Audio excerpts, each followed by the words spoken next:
let's open with some Patriots OC search discussions. Couple of news items here over the last 24 hours. Yesterday, the Buffalo Bills signed my guy Joe Brady to the coaching staff as the quarterback's coach. So he is off the board. Mike Kafka goes to the New York Giants as the offensive coordinator, which is a step up in title. I was a little bit surprised that he went someplace where he wasn't going to call plays, but that's besides the point. Another hot name in Kafka off the board for the Patriots. And this morning, Ian Rappaport going on WEEI and saying that he still believes, and everybody that he speaks to still believes, that the Patriots' target for the next offensive coordinator to replace Josh McDaniels will be Bill O'Brien. But Nick Saban did say that he's under the impression that Bill O'Brien's coming back. So still up in the air there with Bob. But I think the biggest thing is what Rap Sheet also said this morning, and as frustrating and as annoying as it is for us, Bill Belichick likes to take his time with these coaching staff hires, Alex. And this, as we said last week, could be a pretty prolonged process. And we might not actually find out who the official offensive coordinator is of the Patriots for quite some time. But meanwhile, a lot of these other hot names or known commodities are getting scooped up by other teams. Yeah, well, I don't think there's much of a market for Bill O'Brien. Like, have we heard his name mentioned with any team but the Patriots? So Bill may know he can take his time on this, and if he can, why not? I've said this the last couple shows. I think the longer it goes, the higher the chance it is Bill O'Brien. As much as Bill Belichick likes to take his time, I think if he knew he had to go get the guy, he'd go get the guy, right? If he thought that it was going to be pressing for somebody else. So I'm willing to sit and wait if it means they get the right guy, if it means they end up with Bill O'Brien. And I have a piece dropping tomorrow morning on 98.5thesportshub.com about maybe the under the radar reason that Bill O'Brien is actually the best candidate among all the other reasons we've talked about. But I'm fine waiting if he's the guy. I don't have a problem with that as long as they get him. Yeah, I'm fine with waiting too. Obviously, there's so much time between now and the start of the season. There's no reason to not be fine with waiting other than the fact that it's 2022 and we're impatient people at this point in time in society. But I think the one thing that stands out to me, and this is what I'm writing about tomorrow on CLNSmedia.com, 2 plugs there in the first 3 minutes. I like that.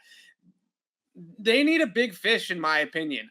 I don't think that they can just go about this and promote from within or pull over a Jerry Shaplinsky or somebody like that from another staff to sort of be a quarterback's coach / offensive play caller. This is a really big deal moving forward, who they tab to replace Josh McDaniels, a coordinator that had his faults, had his issues, no doubt about that. But when you look at it, for 13 years, he was your offensive coordinator and your offensive coordinator for the last decade. That is a really long time. It's a lot of experience. It's a lot of trust built up over the years with Bill Belichick. And you have a second-year quarterback in Mac Jones that needs guidance, that needs development.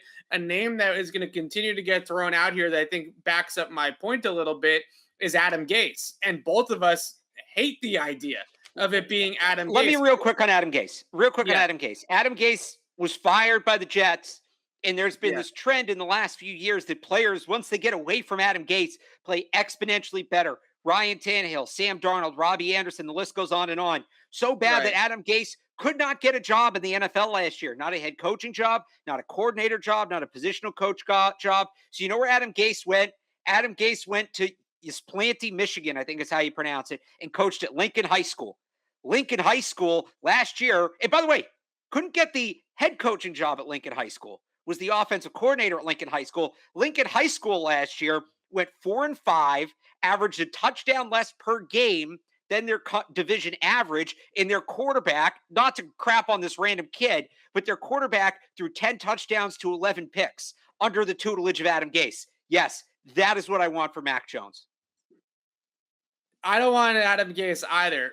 And I'm not spinning this to any sort of positive, but my point of bringing up Adam Gase is that the grass is not always greener on the other side. There is a way, and I know Patriots fans got sick of the third down play calling and the Brandon Bolden carries on third down and all these other things that they complain about with Josh McDaniels. But let's face it, McDaniels is a really good coach, whether you like them or not. And you also have to recognize that the grass isn't always greener. There's definitely a way, in a lot of ways, I would say that this is a downgrade, significant downgrade, if the Patriots don't approach this correctly. And given where Mac is in his development, given where their offense is integrating new pieces, hopefully integrating some more new pieces this offseason, this is a big undertaking for somebody like an Adam Gase, God forbid, or somebody that's like a first-year offensive coordinator like a Mick Lombardi or Nick Caley or somebody that's already in-house on the staff. I think they need a big fish.